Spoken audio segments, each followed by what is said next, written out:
20대, 30대 때는 피부 쪽에 잔주름이랄지 그 다음에 피부에 뭐 탄력감이랄지 이런 부분에 대한 고민도는 상대적으로 더 낮습니다. 대부분은 얼굴이 또렷해 보이는 시술, 이목구비가 또렷하게 코필러랄지 턱필러랄지 이마필러랄지 이렇게 형태 센터라인 쪽에 많이 시술들이 집중돼 있고, 그 다음에 이제 여드름이나 트러블이 안 생기게 하는 거, 모공이 커지게 하지 않게 하는 거에 많이 포커스가 잡혀 있습니다. 그 다음에 이제 얼굴 형태를 작아 보이고 갸름하게 하기 위해서 V라인, 턱 보톡스랄지 턱 근육 보톡스, 그 다음에 귀밑 침샘 보톡스 이런 부분의 치료에 거의 집중이 돼 있습니다.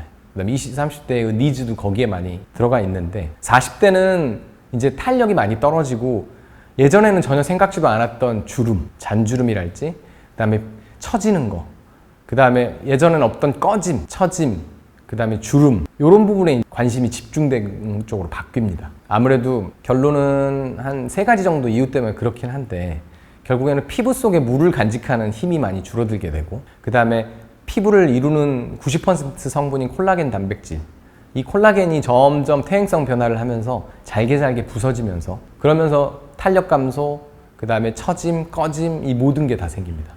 그래서 물과 콜라겐 이런 부분들이 상당히 피부 속에서 이제 중요하게 되고요. 얼굴 윤곽 자체가 이제 무너지는, 얼굴 라인이랄지 이런 부분들이 탄력 감소로 인해서 무너지는 요 3가지가 가장 핵심이라고 보시면 됩니다. 요거를 좀 보충하거나 아니면 채워주거나 관리를 그쪽 방향으로 많이 해주면은 이렇게 좀 보여질 수 있을까요? 그렇죠. 그래서 사실은 20대 때는 피지 분비도 왕성하고, 그 다음에 피부의 수분도 상당히 충분하고, 피부 탄력도도 충분한데, 여기에 포커스가 맞춰진 관리를 하다가 그걸 그대로 40대 때도 하면 안 되는 이유가 그래서 거기에 있습니다. 첫 번째로 피부 수분 함량. 원래 피부층에 갖고 있는 피부를 보습해주는, 물을 유지해주는 피부 보습인자, 자연 보습인자라고 하는데요. 이 자연 보습인자가 나이가 들면서 점점 줄어듭니다. 그 다음에 또 히알루론산, 역시 자연 보습인자 중에 하나이기도 하지만 히알루론산도 역시 점점 피부에서 양이 줄어듭니다. 다시 증가하는 경우는 없습니다. 나이가 들면 무조건 점점 줄어듭니다.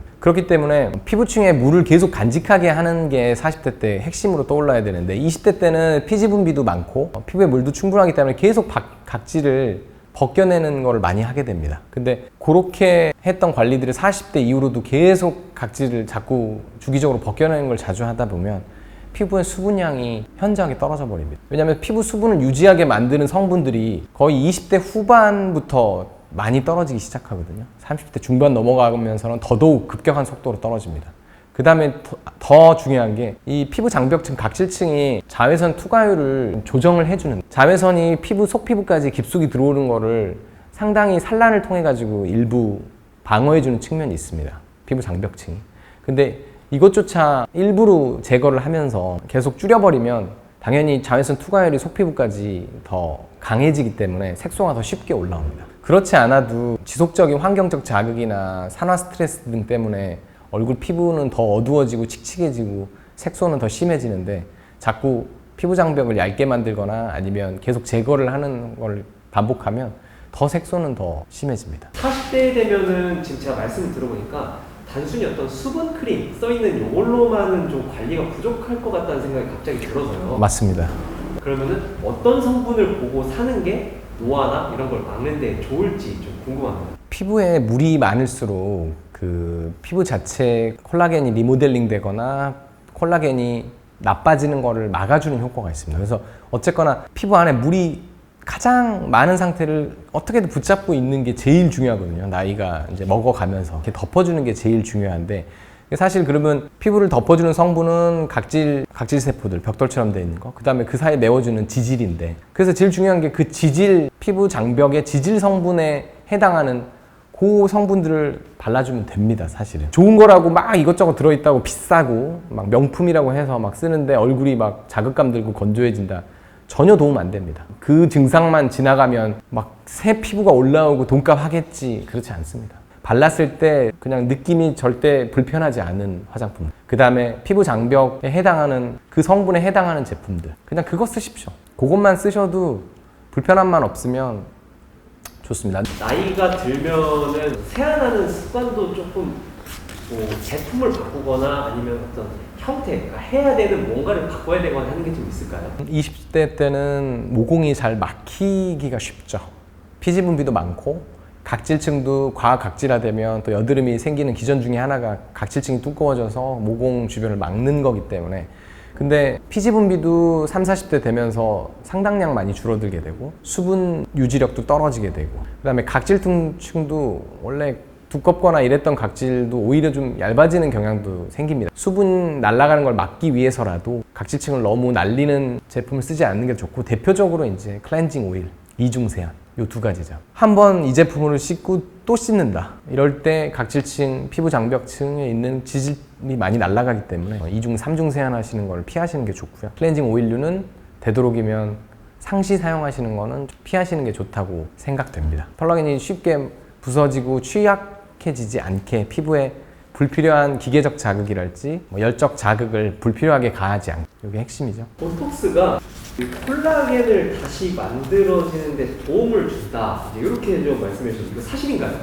근데 보통 스킨 보톡스나 일반 보톡스를 이제 맞으시는 이유가 사실은 얼굴 리프팅, 모공 잔주름, 탄력 때문에도 많이 맞으시고 얼굴 라인을 타이트하게 잡기 위해서도 많이 맞으십니다. 근데 이거 보톡스 그냥 뭐 주름 약하게 해주는 거 아니야? 그냥 뭐 모공 조금 줄여주는 거 아니야? 뭐 이런 생각 하실 수가 있는데, 실제로 피부 자체에 이렇게 가해지는 장력이 보통 뭐 여러 가지 이유 때문에 줄어들기는 하는데, 기전을 통해서 보톡스를 맞으면 피부 특정한 스팟들에, 특정한 포인트에 이렇게 작용하는 당겨지는 힘, 주변으로 당겨지거나 막 이렇게 팽팽하게 당겨지는 힘 자체가 좀 줄어들게 됩니다. 그렇게 되면 어떻게 되냐, 피부가 장력이 너무 세면, 즉 질기고 너무 단단하거나 아니면 주변으로 당겨지는 힘이 강한 부분들은 아무래도 피부가 다시 리모델링 되는데 방해를 합니다.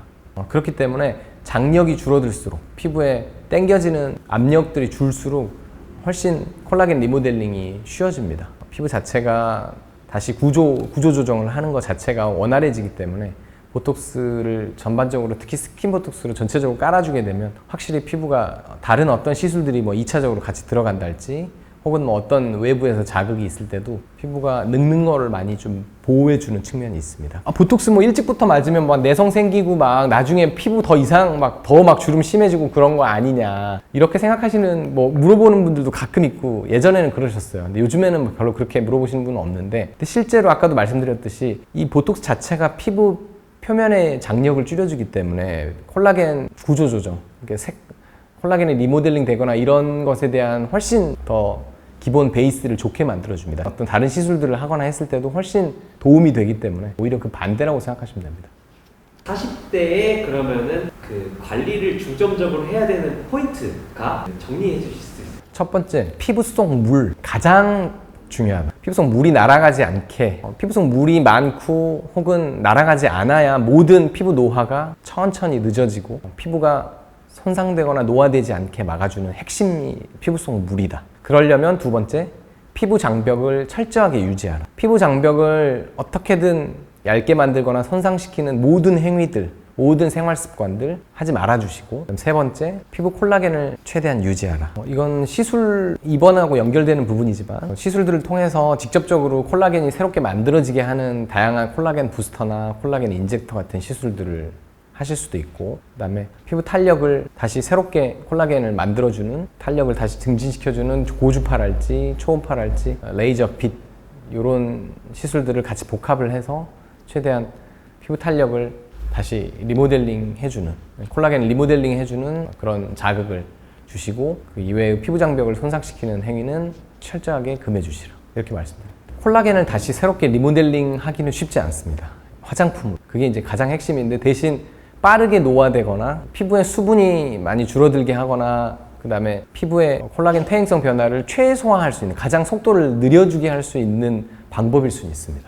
그래서 근데 새 콜라겐이 새롭게 만들어지게 하는 자극을 직접적으로 화장품으로 주기는 쉽지 않습니다. 그래서 그 부분은 어쩔 수 없이, 만약에 정말 내가 탄력 저하가 심하다, 잔주름이 너무 고정주름으로 돼서 너무 주름이 심하다, 이 경우는 화장품으로 해결하기는 사실 지금으로서는 어렵다고 보여지기 때문에 그 경우는 병원을 방문하셔서 조금 다양한 의학적인 도움을 받으시는 게 제가 추천드리는 부분입니다.